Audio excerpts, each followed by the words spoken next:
Sharachandra Bhrantim Spuradamalakantim Gajagatim.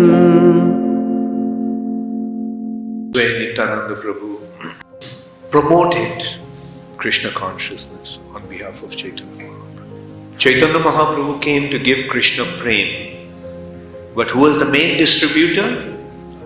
The main distributor of the Krishna prema was Nityananda.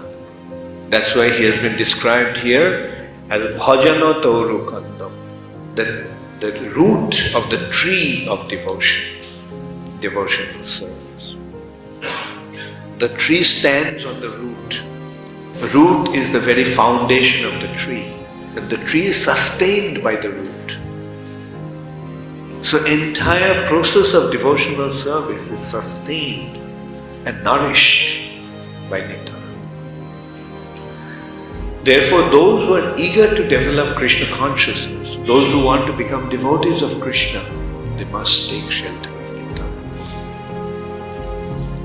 Hano nitai vine bhai, Radha Krishna paite nai.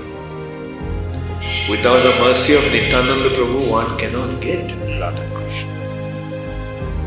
And this Radha Krishna is, in one way, Chaitanya. If we want to approach Chaitanya Mahaprabhu, then we must approach through